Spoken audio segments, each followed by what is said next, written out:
It feels like yesterday, but the PS4 is already 5 years on the market.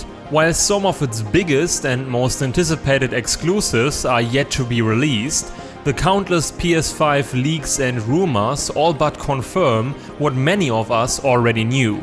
This console generation is approaching the end of its life cycle. Especially Sony has been suspiciously quiet since last year's E3. After skipping its annual PlayStation Experience event as well as this year's E3 showcase for the first time in the company's 24-year history, many are interpreting Sony's absence as the calm before the storm. The PS4 is in its final stage, and a major PS5 reveal within the next year is pretty much confirmed. The next console generation is imminent, meaning it's about time to take a look at the latest speculations regarding Sony's next generation system and try to predict what the PS5 might be capable of. Undeniably, this console generation has been a golden age for PlayStation. 5 years after Sony's landslide victory at E3 2013, thanks to Microsoft's catastrophic marketing and business decisions, the Xbox One was no match for the PS4's staggering financial success. TV, watch TV, TV remote, TV experience. And fortunately we have a product for people who aren't able to get some form of connectivity. It's called Xbox 360. Right. So stick with 360, that's your message if you don't like it? If you have zero access to the internet, that is an offline device. For instance, PlayStation 4 won't impose any new restrictions on the use of PS4 gamers.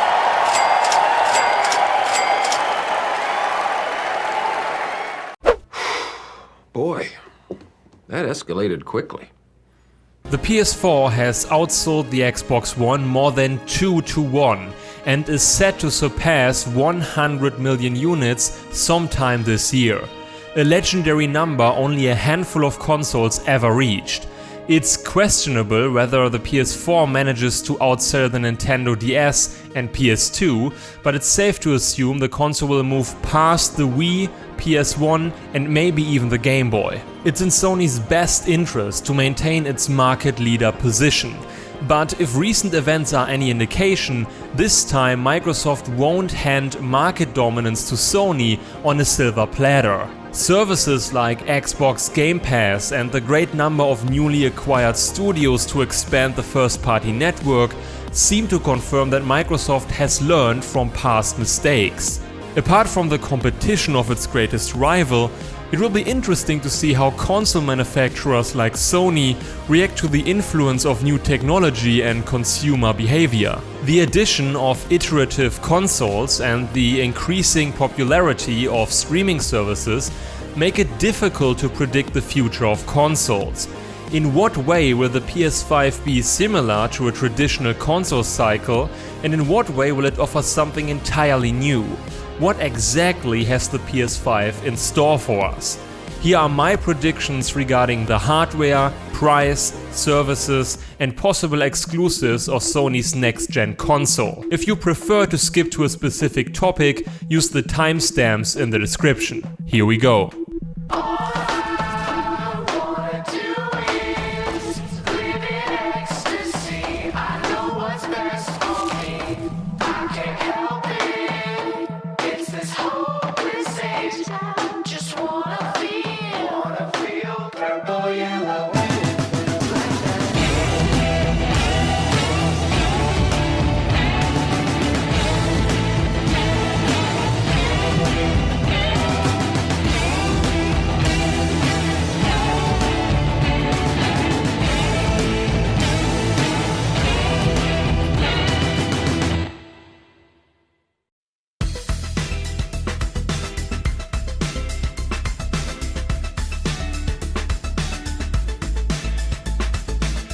I'm by no means a graphics, let alone a hardware expert, but based on the current console hardware and rise of 4K, it should be possible to narrow down what the PS5 architecture might look like.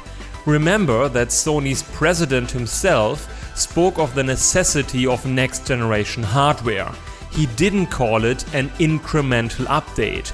meaning the PS5 hardware has to justify a generational leap. In order to future-proof the PS5, it should support native 4K resolution, the next generation of virtual reality headsets, and new rendering techniques such as real-time ray tracing. What all of these technologies have in common is that they are incredibly demanding and can only be used on extremely powerful hardware. As far as native 4K resolution and ray tracing are concerned, even current high-end gaming PCs are pushed to their limits. Some of you might argue that 4K gaming is already a console feature thanks to Sony's and Microsoft's high-end versions of PS4 and Xbox One. But in reality, PS4 Pro and Xbox One X are more like a first step. First of all, the PS4 Pro isn't powerful enough to deliver a native 4K gaming experience. Instead, it has to make use of clever techniques such as checkerboard rendering. The results are astonishing, but come at a great cost.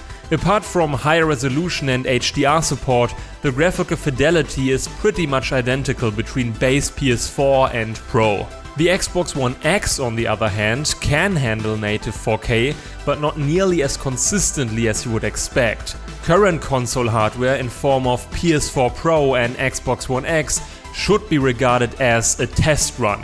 Only the next generation of consoles will be able to establish 4K gaming as the norm. The outdated 8-core Jaguar CPU of PS4 and PS4 Pro proved to be one of the greatest bottlenecks for developers this console generation.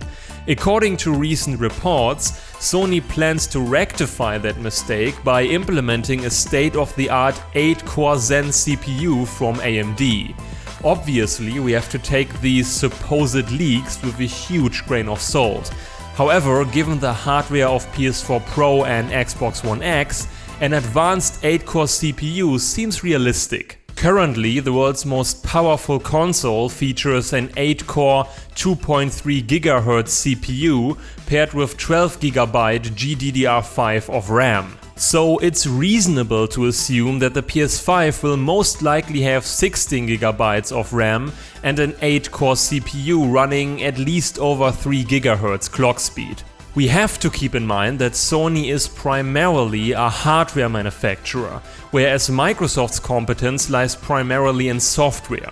We don't know if Sony is planning to release multiple PS5 versions at launch, but given Sony's expertise as a hardware manufacturer, the base PS5 should have a slight edge over the base Xbox 2 version. If rumors are to be believed, Microsoft will offer 3 models of its next-gen system: a diskless streaming-only device codenamed Scarlet, a mid-range console codenamed Lockhart, and an extremely powerful high-end version codenamed Anaconda. I'm sure Sony will offer a more powerful incremental update halfway through the console cycle like they did with PS4 Pro, but as of right now we have no reason to believe that the PS5 comes in multiple versions at launch. At any rate, it's safe to say that the PS5 architecture won't be a major departure from the PS4. I'm also certain that the console will have a conventional disk drive. Despite the slow decay of the physical games market, removing the option of a disk drive entirely could alienate a huge amount of potential customers who still haven't got access to proper internet infrastructure. And I'm not just referring to development countries.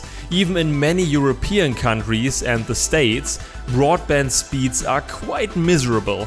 Don't get me wrong, digital sales and streaming services are taking over the industry, that much is clear. But for now, consoles and disk drives will stick around for a while longer. As far as the design of the console is concerned, the only thing I know for sure is that the next PlayStation won't look anything like the futuristic and ridiculous concept art you can find online. All in all, the PS5 design probably will be fairly close to its predecessors. There are only so many ways you can design a small black box. Besides, I'm sure the majority of gamers couldn't care less about fancy design when the actual hardware and software aren't sufficient enough. The thing to take away from this is to temper your expectations. While the PS5 will be a powerful piece of hardware and a generational leap, especially if you are still using the base PS4 model, the days of world-changing graphical jumps are over. Don't expect the graphical gap between PS4 and PS5 to be as obvious and mind-blowing as the jump from PS1 to PS2 or PS2 to PS3. I'm sure first-party developers like Santa Monica and Naughty Dog will accomplish incredible things with PS5 hardware, but the graphical jumps between generations are getting smaller. And if you ask me, developers should spend more hardware resources on better AI, physics and interesting and fresh gameplay mechanics to make an impression. Texture quality and resolution become better and better, yet enemy AI is still as brain dead as ever.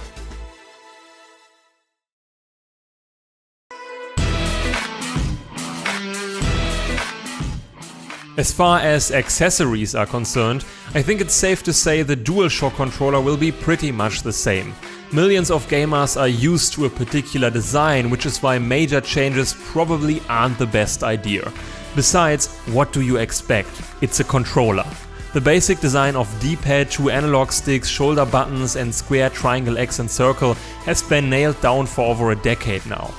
But that doesn't mean there's no room for improvement. While the share button actually is a convenient addition, the touchpad turned out to be a gimmick no one really needed.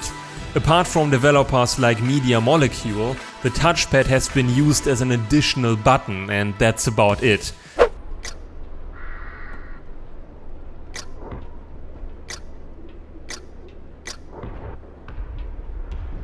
Sir Galahad, this is Sentinel-5. We have visual confirmation of your position. A patent filed by Sony seems to confirm that the PS5 controller will use a touch screen instead of a touchpad. A touch screen could add a whole bunch of new functions, but what scares me about a touchscreen is how it might affect the battery life. In my view, longer battery life would be the most important improvement.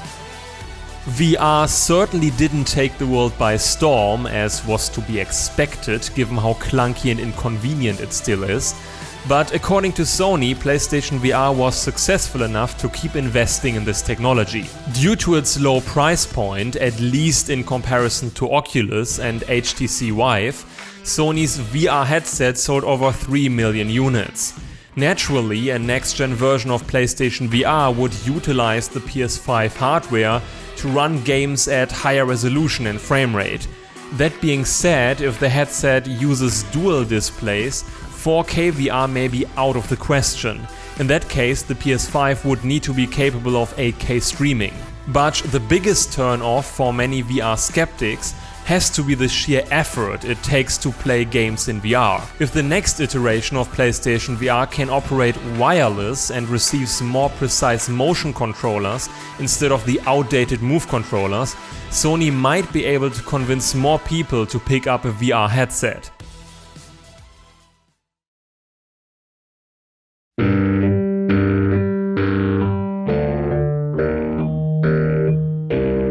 Moving on to the most important part. Impressive hardware is fine and well, but as this console generation has proven, in the end, high-quality games move console units. As I've pointed out in one of my older videos, the PS4's exclusive lineup is light years ahead of what has to be one of the weakest and most disappointing Xbox exclusive libraries. Apart from a few missteps, Sony's exclusive titles maintained a really high quality bar and dominated many Game of the Year debates, whereas the vast majority of Xbox One exclusives turned out to be incredibly mediocre or never even saw the light of day. In an attempt to improve its exclusive portfolio, Microsoft added 7 new studios to the first-party network, so the next console generation should be way more interesting and balanced in terms of exclusives. A smart strategy on Sony's part would be to vastly expand the world-class studios it already has, instead of buying new ones. If studios like Naughty Dog, Santa Monica and Guerrilla Games would have enough employees to reliably release a new game every 2 or 3 years, the PS5 could build a formidable first-party lineup. So let's have a look at the potential launch titles and exclusive games we can expect to see during the first few years. Since the PS5 isn't too far off, I think the last major PS4 exclusives in the form of Last of Us Part 2, Ghost of Tsushima and Death Stranding could receive enhanced PS5 versions. What might speak against this theory is the fact that the PS5 will most likely be backward compatible. However, the most likely prestige PS5 launch title could be the sequel to Guerrilla's critically acclaimed Horizon Zero Dawn. The game released in March 2017, so the sequel should be ready once the PS5 hits the market. After all, the technology and world building for Horizon 2 is already in place. Usually the development time of sequels is significantly shorter due to the fact that the first game had to create everything from scratch. To be clear, I don't believe the following games will be launch titles, but I think there's a realistic possibility that they could release during the first 2 years of the PS5's lifespan. Last year has been a great success for the PS4, mostly due to Insomniac's Spider-Man and Santa Monica's reinvention of God of War. Both games received high critical scores and belong to the most successful exclusive titles financially. It hasn't been confirmed officially, but of course we all know that sequels are already in the works. Just like Horizon Zero Dawn 2, God of War 2 and Spider-Man 2 should profit from a shorter development cycle since their worlds are already established. Because Naughty Dog, Sucker Punch, Band Studio and Kojima Productions have yet to release their last PS4 titles, it's safe to say we won't see their new projects during the first 1 or 2 years. I'm secretly hoping to get my hands on the eagerly anticipated sequel to Bloodborne and a Demon's Souls remake from Bluepoint Games. Neither Bloodborne 2 nor a Demon's Souls remake have been confirmed though. Maybe it's no more than wishful thinking.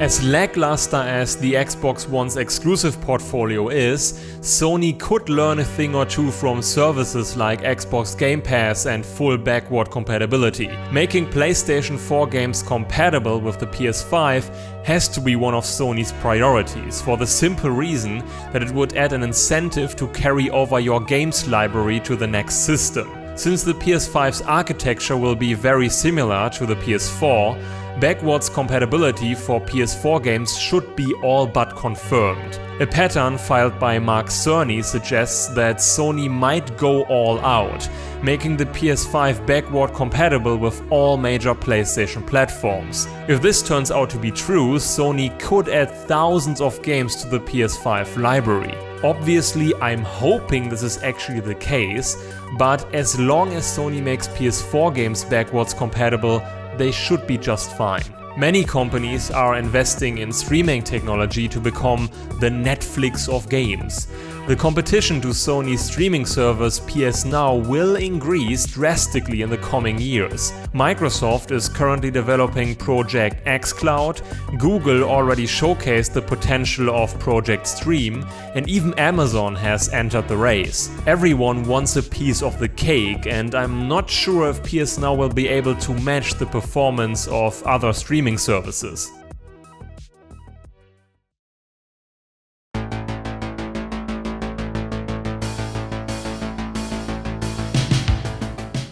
Since we don't know the actual specs of the PS5, guessing the price is difficult. The best we can do is take the pricing of Sony's previous consoles into account and draw our conclusions from there. Looking back at Sony's dreadful PS3 launch, we can be certain that the PS5, no matter how powerful, will never be sold for more than $500. Sony paid a high price for the expensive PS3 price tag. To put it into perspective, when the PS3 launched, it was sold at a loss of $240, while the Xbox 360 only lost around $125 per console. It's not unusual that console hardware gets sold at a loss, since the true profit comes from software sales and subscription services. The real question is, how much of a loss is Sony willing to take? In a best case scenario, Sony will maintain the $400 price tag that proved to be so successful for the PS4. But given the extremely powerful hardware to guarantee 4K resolution, VR experiences and future graphics technology, Sony might have no other choice but to sell the PS5 at a higher price. I could imagine everything from $400 as the absolute lowest price to $500 as the absolute highest price. So maybe they'll take the middle course and sell the PS5 for $449. All I know for sure is that it would be foolish to move past the $500 margin. Given Sony's massive PS4 install base of over 100 million, they might be willing to sell the console at a greater loss than usual in order to maintain dominance.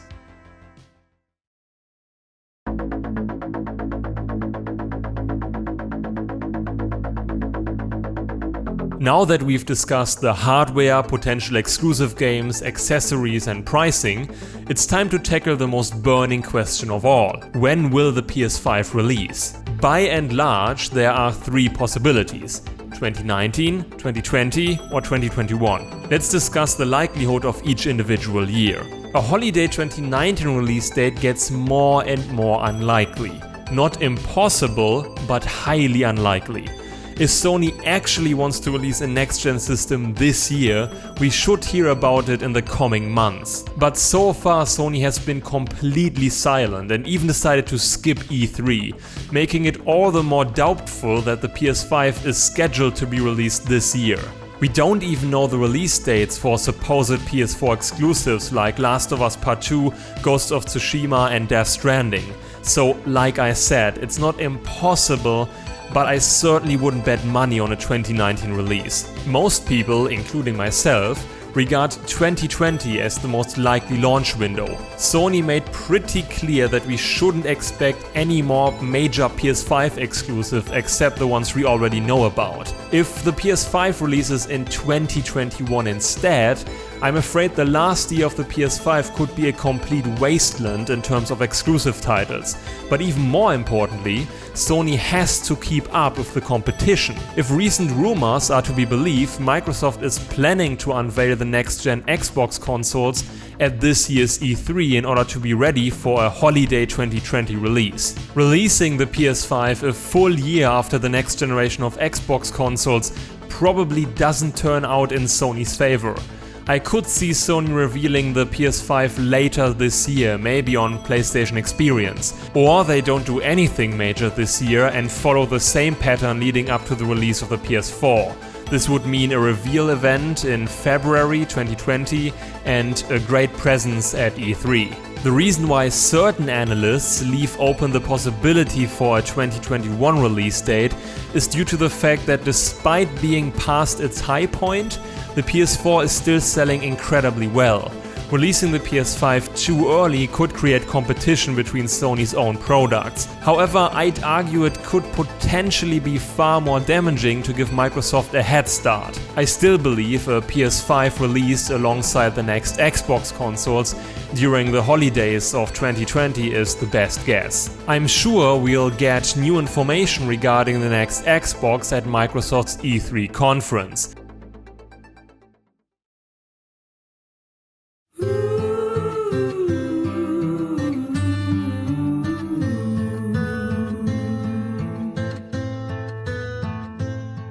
Since Sony has been radio silent and won't attend E3, it's everybody's best guess when we can expect to see new PS5 details. If you ask me, Sony's silence and restraint can only mean one of two things. Either they have some sort of master plan and come out swinging once the time is right, or Sony made a horrible mistake and is underestimating the competition. Let's hope Sony reserves tons of game announcements for a killer PS5 reveal. Right now, no one really knows Sony's strategy. On a personal note, I'm hoping Sony doesn't fall back to old habits and stays committed to the support of high-quality exclusives. PlayStation consoles have accompanied me all my life, and many PlayStation exclusive titles belong to my all-time favorite games. That being said, I'm not a corporate slave. I'm not hesitant to move on to another platform should Sony fail to offer great games and services. Until the PS5 launches, we are trapped in this weird space between the end of a current console generation and the slow approach of a new one. Fortunately, there are still plenty of long-anticipated exclusives to play until the PS5 launches. So what do you guys think? What will the PS5 hardware look like, when will it release, and what games would you like to see? As always, thank you a lot for watching. Until next time.